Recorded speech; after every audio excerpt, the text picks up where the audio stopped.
De retour, madame, monsieur, sur le plateau de Sans Rancune. Je vais, avant qu'on ne revienne dans cette émission, rappeler que ce n'est qu'un extrait d'un long entretien que nous avons eu avec l'ambassadeur de Côte d'Ivoire, que vous pouvez retrouver en entier sur les antennes de Vox Africa, le jeudi 8 mars, à partir de 21h30 et 20h30 GMT. Pour ceux qui sont du côté de la Côte d'Ivoire, vous aurez pendant une heure cet entretien exclusif avec le tout nouvel ambassadeur du Cameroun qui revient justement sur la crise. L'ambassadeur de Côte d'Ivoire au Cameroun, qui revient justement sur la crise post-électorale dans son pays, la Côte d'Ivoire, sur les relations entre le Cameroun et la Côte d'Ivoire, et bien sûr sur tout ce qui a suivi, sur le pouvoir actuel également en Côte d'Ivoire, parce qu'il ne faut pas oublier que le président Ouattara est là et que des choses sont en train de se faire. Voilà. Et qui sera probablement au Cameroun dans...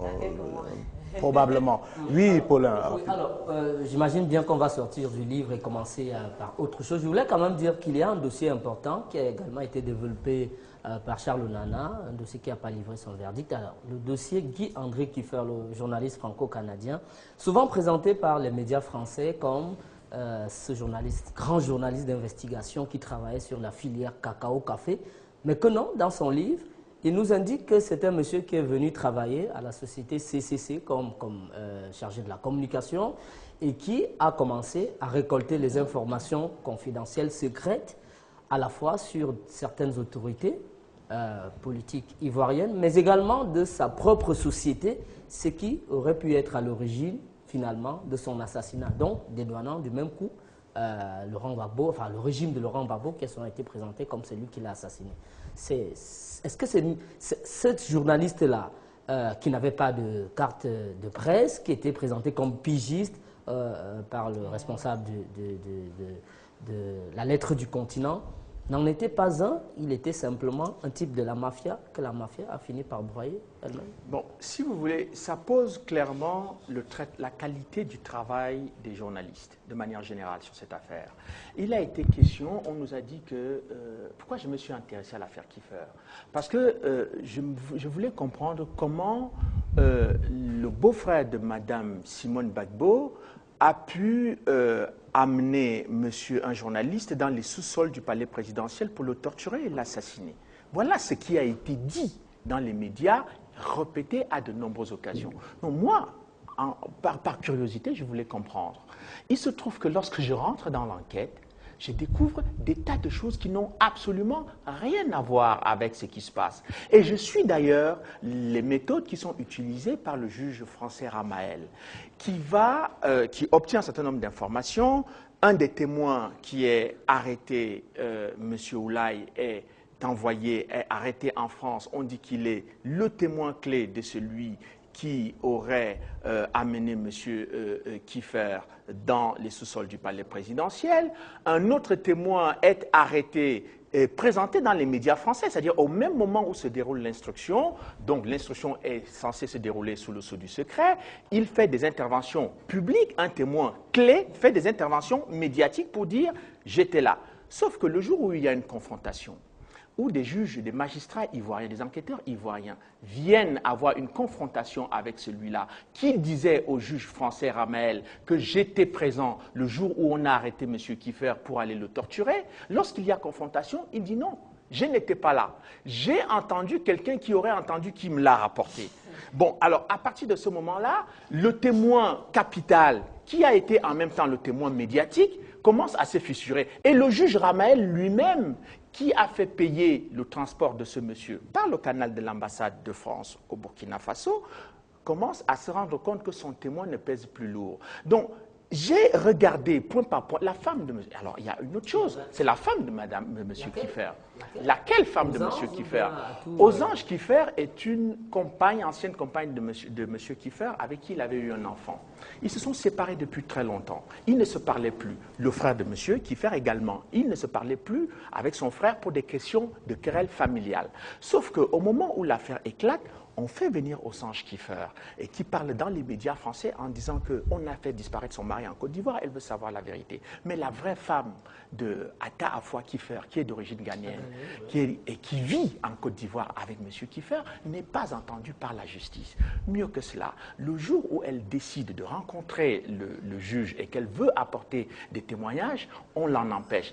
On lui dit en plus, la police française, d'après les éléments que j'ai obtenus pendant mon enquête, lui demande de retourner dans son pays, le Ghana, parce qu'elle met les pieds dans quelque chose qui devient dangereux. Elle retourne donc au Ghana, elle disparaît elle aussi comme Guy-André Kiffer, et finalement elle est assassinée. Donc, et cela, personne n'en parle dans les médias, on n'est pas au courant, on sait qu'il y a une seule femme, c'est la femme de Kiffer. Mais lorsque j'enquête sur cette femme de Kiffer, Ossange et l'autre, je découvre que les enquêteurs ivoiriens avaient 2 documents. Le premier document, c'est une carte de séjour qui avait été remise par les autorités françaises à Atta Afua Kiffer, c'est-à-dire la vraie femme de Kiffer. Vous savez que le droit français n'accepte pas la polygamie, et donc ils demandent donc, ils saisissent les autorités françaises pour dire, mais finalement, on voit régulièrement à Madame Ossange Kiffer à la télévision française qui dit qu'elle est l'épouse de Kiffer, mais de ces 2 femmes, qui est la femme de Kiffer? Ils n'ont jamais eu de réponse parce qu'évidemment, les autorités françaises étaient très embarrassées. Eux qui ont l'habitude de critiquer les Africains de prendre 10 femmes, 15 femmes, ils étaient embarrassés de savoir qu'un Français, malheureusement, il avait peut-être une vraie femme, mais il y avait une fausse femme. Donc l'enquête construite autour de l'affaire Kiffer pour accuser le président Gbagbo était grossière. Mais ce qui est plus intéressant lorsqu'on revient, c'est que depuis la disparition, depuis la chute du président Gbagbo, l'enquête sur l'affaire Kiffer est au point mort, puisqu'on nous disait que c'était M. Gbagbo qui empêchait que l'enquête avance. Où est-ce qu'elle est? Les Français ont envie de savoir qui a tué, assassiné un citoyen français à Abidjan. Mais j'ai trouvé deux éléments importants. L'élément qui concerne les 2 diplomates français, Mme de la Palme et M. Bruno Joubert, qui étaient tous conseillers au ministère des Affaires étrangères, qui sont à Abidjan le jour de la disparition, le 16 avril 2004, le jour de la disparition de Guy-André Kiffer. Si vous suivez bien la chronologie, l'affaire Kiffer va précéder le bombardement de Bouaké et l'intervention sur l'hôtel Ivoire à Abidjan où l'armée française va tirer sur les populations civiles. Ce jour-là, eh bien, 2 diplomates français sont à Abidjan et que disent-ils comme alibi pour justifier leur présence? Ils disent qu'ils ont une réunion à l'ONUCI. Moi, j'entre en contact avec les gens de l'ONUCI pour savoir si dans leur agenda confidentiel ou officiel, il y a eu la présence de ces 2 diplomates dans leurs locaux. Ils me disent qu'ils n'ont jamais eu de réunion, ni avec Madame de la Palme, ni avec M. Joubert. Sauf que l'enquête française n'a jamais voulu entendre ni Madame de la Palme, ni M. Joubert sur les raisons qui les ont amenés en Côte d'Ivoire, c'est 16 avril 2004. On est là dans le brouillard le plus total et les accusations contre le président Gbagbo sont beaucoup plus importantes que la vérité. Et je pense que, et c'est ça qui résume un tout petit peu ce travail, c'est que finalement, il n'était pas convaincu que sitôt un livre comme celui-là sortirait pour essayer de comprendre ce qui se passe. Et évidemment, il y a tellement de choses qui sont bousculées dans les accusations du président Gbagbo que je comprends aussi que les gens aient cette impression légitime que je défends le président Gbagbo, mais je ne suis pas parti pour défendre, parce que je ne savais pas de quoi il était coupable et de quoi il était innocent. Et en tant que journaliste, je n'ai pas la compétence d'un juge d'instruction pour faire une enquête, pour, comme on dit, à charge. Alors, ou à charge. Oui, Christophe. Je voulais que Charles apporte un peu de lumière aussi sur une accusation qui est faite sur le président Ouattara. Vous dites qu'il a financé la rébellion. J'ai déjà entendu cela. Vous n'êtes pas la première personne. Sauf que, comme vous faites une enquête, je me serais attendu à voir donc, une démonstration de ce fait-là. Oui, voilà. Et tout, mais vous l'énoncez quelque part et je ne vois rien. Pourquoi? Non, ce n'est pas ce que vous devriez dire. Vous devriez dire, j'attendais que M. Ouattara porte plainte contre M. Nana pour dénonciation calomnieuse ou pour diffamation. Il n'a pas porté. Non, en fait, moi, je reviens un peu. Je dis le livre, si tu permets, s'il te plaît. Oui. Le livre est là pour nous apporter. Il y a beaucoup d'informations, mais il y a des points d'interrogation. Est-ce que M. Ouattara a contesté le fait qu'il a financé la rébellion? Non. Vous faites une enquête. Non. Est-ce que M. Ouattara a contesté avoir financé la rébellion? Non, je n'ai pas rencontré. Ça, il a contesté. Le président Ouattara l'a contesté depuis à l'époque. Il a même fait une sortie sur la RTI à l'époque. Vous savez, pour aller donc plus loin, alors, Pour aller donc plus loin, j'aurais aimé avoir un procès en diffamation. Non, mais Peut-être que là, Charles vous aurez Onana, vu des documents. Le but, c'est pas d'avoir un procès. Moi, je reviens sur ce que j'ai dit tout à l'heure. Oui. Vous décidez d'écrire sur la Côte d'Ivoire, Oui. connaissant bien sûr la situation que ce pays Oui. a traversée Oui. et traverse encore. Oui. Un processus de réconciliation qui est engagé, même Oui. si selon vous, ce n'est pas la chose la plus rapide qui se fait de ce côté, mais vous décidez justement dans un livre de prendre... De dire la vérité. Non, enfin de dire votre vérité. Non, Et j'apporte de des dire votre documents. vérité Il l'a et- dit tout à l'heure, j'apporte et- des documents. Non, vous dites votre vérité. Non, avec mais vos j'apporte documents. des Parce preuves qu'en à même ce que temps, je dis. Il y a beaucoup d'insinuations, comme justement l'accusation faite à Ouattara de soutenir la Non, rébellion, monsieur, mais je qui ne- manque de démonstration. Non, mais monsieur, je vous ne aurez fais- pu démontrer Non, également, non. preuve Je à ne- l'appui, ce que Non, vous dites monsieur, contre Ouattara. Monsieur, je ne fais pas d'accusation. Je déclare que monsieur Ouattara a financé la rébellion qui était... Écoutez, On aimerait bien voir bon, l'enquête. je vais plus loin. Les Est-ce éléments. que vous avez écouté monsieur Ibé qui a été assassiné, dont le principal chef de la rébellion? Il a dit que c'est le président Ouattara, c'est monsieur Ouattara qui a... Non, il y a eu beaucoup de choses qui ont été dites. Non, mais On a attendez, reçu est-ce le que- est-ce que- Comzone. Mais là, justement, Charles Onana... Pourquoi vous balayez d'un revers de main quand ça vous... Non, mais Charles Onana, parce que justement, pour blanchir Gbagbo, vous êtes allé plus loin, avec des éléments, avec des documents. Ça, c'est vous Très qui le- détaillé. Maintenant, Beaucoup pour de accuser détails, Ouattara, des vous documents. vous en tenez aux déclarations. Et Bon, Dieu alors- sait qu'il y en a eu. Non, je sur, reviens. cette Soyons fameuse sérieux, affaire. soyons sérieux 2 minutes. Je n'ai pas fait une enquête sur Ouattara. Je n'ai pas fait une enquête sur Ouattara. J'ai fait une enquête sur un chapitre concernant Ouattara. Et M. Ouattara, il n'y a pas une ligne que lui-même conteste dans ce chapitre. Non, on ne peut pas le dire. Pas encore. Hein. Pas encore. Moi, j'ai Donc, sorti j'attends, en 2000. On a plus assez de temps, oui, on va prendre des mails. j'attends, je souhaite vivement qu'il y ait un procès ou qu'on attaque, qu'on dépose plainte contre celui. Je le souhaite vivement. Vous savez, Non, c'est Peut-être pas, qu'il c'est tombera pas, c'est pas pas dans un votre argument. piège. hein. Non, C'est pas un argument. mais ce serait trop facile pour vous de faire des déclarations comme ça. Quand je rentre au fond des choses, vous ne voulez pas entendre cela. Je dis, écoutez, si monsieur, vous ne pouvez pas être plus choqué que monsieur Ouattara. Non, on n'est pas choqué. Bon, je, dis, alors, je suis c'est de lecteur, comprendre. j'ai soif de savoir. vous avez- Qu'est-ce que vous si dites vous par êtes rapport au choqué, financement? suis je pas vais choqué. vous donner un conseil. Si vous êtes choqué par les accusations portées contre M. Ouattara, dites à M. Ouattara de porter plainte. Je ne suis pas choqué. Je dis que votre livre ne donne pas la lumière sur une déclaration forte qui est faite. C'est ça. Non, C'est elle un- donne la c'est- c'est lumière. une critique. Elle donne la Il y a lumière. pas d'argument. Vous savez, quand vous faites une enquête, bon, alors là, on va parler technique journalistique. Oui. Quand on fait une enquête, moi j'ai des tonnes de dossiers. Vous pensez que je vais mettre tout ça là-dedans? Mais ce sera important, Bon, Charles. non, mais j'ai dit Moi, tout j'ai à l'heure, un si- annexe, Si je mets, écoutez, J'ai un On annexe. aura tous les documents. J'ai un annexe, Mais un oui, certain nombre mais oui, de il faut documents de- que vous avez eu à mettre. Voilà, Annie, on va prendre un téléspectateur, on n'a pas assez de temps. On finit avec Josué Salom qui dit « Après tout ce qui s'est passé en Côte d'Ivoire, pensez-vous que l'économie ivoirienne puisse retrouver sa santé parfaite ?» Là, on est en pleine économie. Oui. À votre avis? Je pense que tout est possible en Côte d'Ivoire si ceux qui ont mis ce pays dans cette situation se rendent compte qu'ils se sont trompés.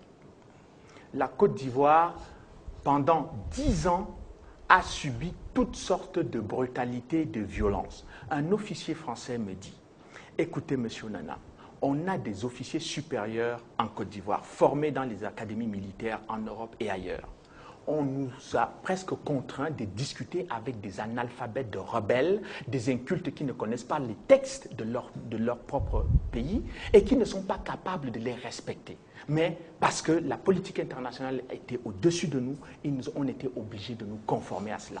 Deuxième chose que me disent cette fois les gens de l'ONUJ. Tout comme Laurent Gbagbo a fait aussi du mal à son pays. Mais de toutes les façons, pour l'instant, c'est le seul qui a été arrêté et incarcéré. C'est le seul. Oui, mais on Le attend démarrage peut-être de l'économie est-elle forcément la suite. conditionnée? Mais là, maintenant, on parle parce que vous ne souhaitez peut-être pas vous exprimer. Moi, j'étais en Côte d'Ivoire il y a quelques mois. Je vois un pays qui est en plein... On annonce des chiffres de croissance assez exceptionnels. Il y a des chantiers, il y a un travail qui est fait. Est-ce qu'on peut occulter ça? Ce sont des faits. Écoutez, c'est très bien ce que vous dites, sauf que les Ivoiriens qui ont perdu toute leur famille n'ont pas la même opinion que vous.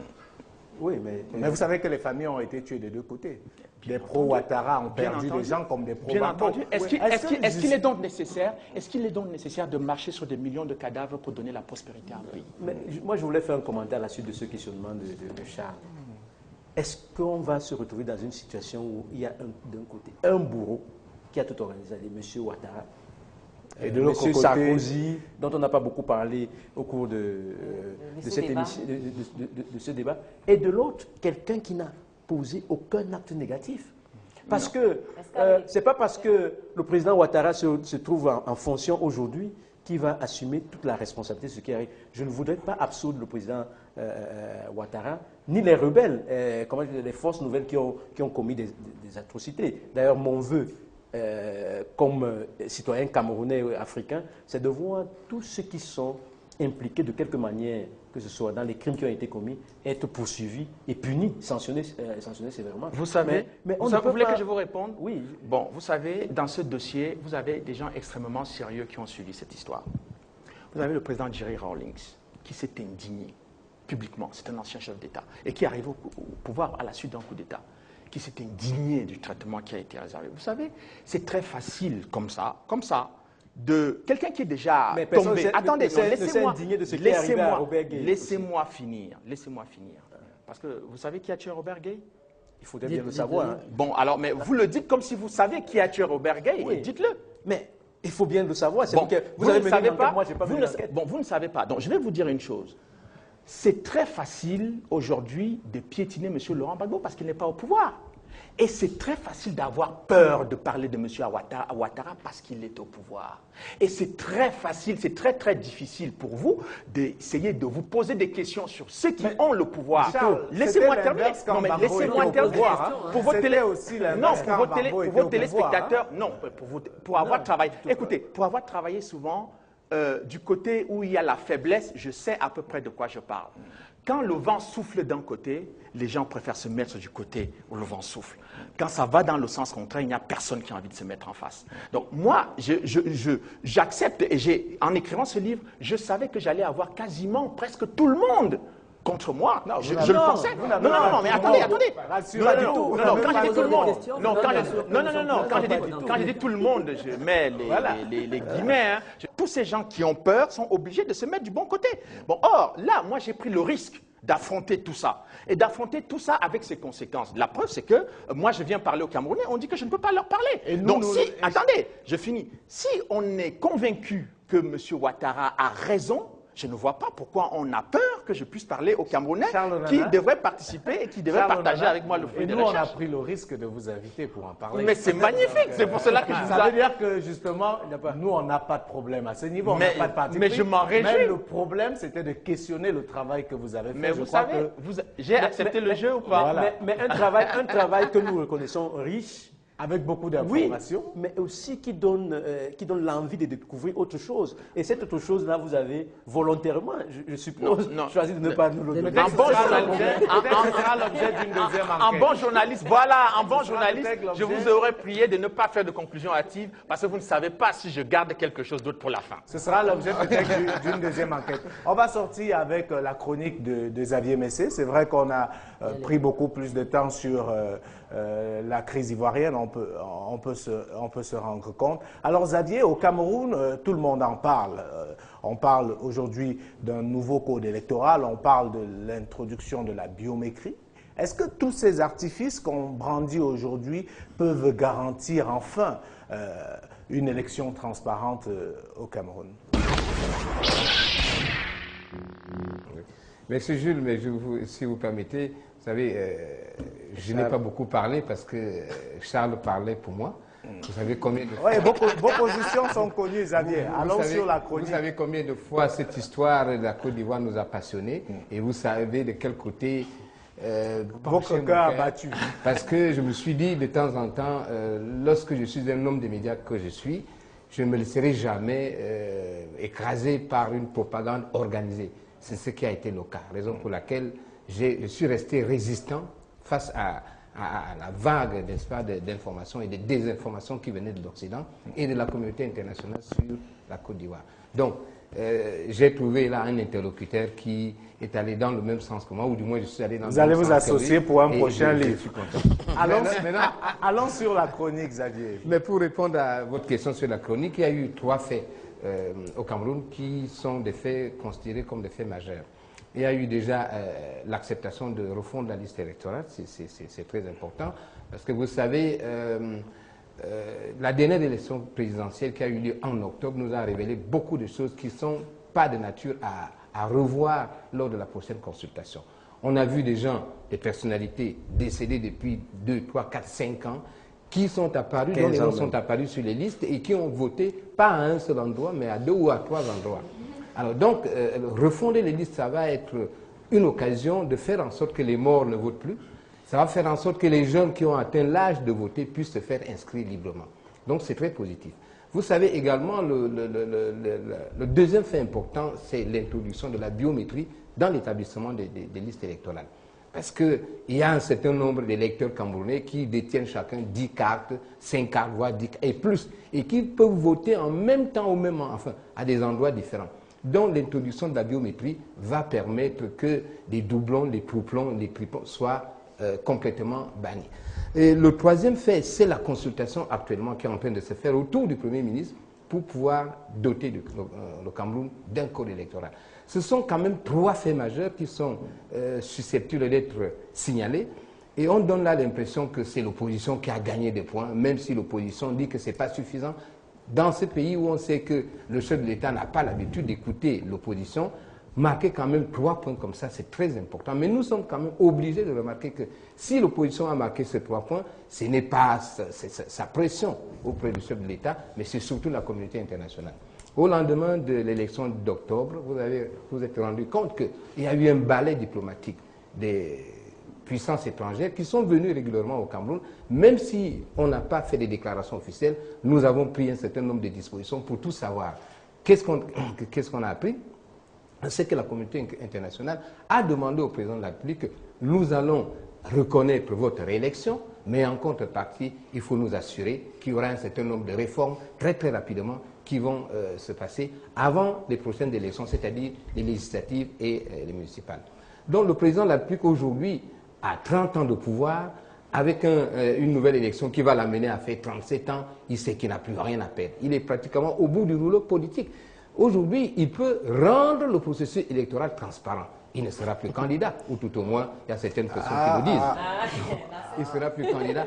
Il se dit donc... Rien n'est moins sûr, Xavier. Il est temps que mes lieutenants qui m'ont soutenu depuis des années, qui se débrouillent avec l'opposition, s'il y a un processus électoral qui est déjà transparent, de l'inscription jusqu'aux cartes biométriques, tant pis si l'opposition peut profiter de ce moment-là pour gagner un peu les places au sein de l'Assemblée nationale. Mais ce n'est pas gagné d'avance parce que le parti au pouvoir est solidement implanté. C'est le seul parti qui est enraciné sur l'ensemble du territoire. Maintenant, le président de la République, il va jouer 2 jeux. Il va en même temps faire plaisir à la communauté internationale et il va donner l'impression à l'opposition qu'elle peut se faire entendre, qu'elle peut se faire écouter. Donc c'est un jeu qui, tout en se passant dans les conditions que nous connaissons, l'opposition est en train de se dire qu'enfin, nous avons gagné le point au Cameroun. Reste à savoir si elle va gagner des sièges lors de la prochaine consultation législative. On a dit, j'ai l'impression que le président Paul Biya, comme par le passé, joue avec le temps. Parce que la transparence, ce n'est pas aujourd'hui qu'on la réclamait. Je veux dire, il la donne, comme Xavier a si bien le relevé, au moment où les gens estiment que c'est son dernier mandat, encore que rien n'est moins sûr, et il n'a que 88 ans, soit dit en passant, et il est là que depuis... Il n'a que 78 ans, ah voilà, c'est Mugabe qui en a 88, voilà.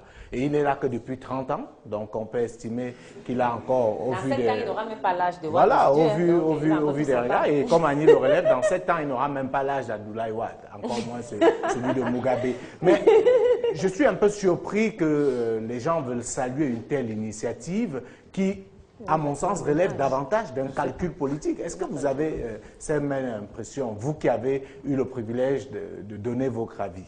Non, disons que ce qui est annoncé, on doit l'applaudir, parce que je crois qu'il y a eu des revendications pendant des années. Qu'est-ce qui empêchait de faire ça avant? Bon, mais disons c'est pas aujourd'hui qu'on réclame tout ça. C'était un choix politicien. Mais au moins, il faut savourer ce qui s'annonce, mais surtout ne pas être naïf. Les annonces ne font pas, comment je peux dire ça, ne font pas le dispositif qu'on attend. On peut bien vous dire qu'il y a biométrie, il y a des trucages, ainsi de suite, et encore qu'il faut une loi pour qu'il y ait effectivement biométrie. On peut parler de refonte des listes et retrouver dans les listes exactement les mêmes, les mêmes travers qu'on dénonce aujourd'hui. On parle de faire un code électoral, alors qu'il y a un certain nombre de situations. J'ai cru entendre le Premier ministre dire qu'on n'allait pas changer fondamentalement les choses, mais qu'on allait les harmoniser pour les mettre à l'intérieur. Donc, une juxtaposition, oui. Une juxtaposition des textes. Et de ce point de vue-là, je pense que l'opposition aurait tort de jubiler, parce que ce serait très tôt de jubiler, de jubiler. Elle doit continuer à réclamer, elle doit être vigilante, elle doit continuer à réclamer que le processus soit vraiment transparent.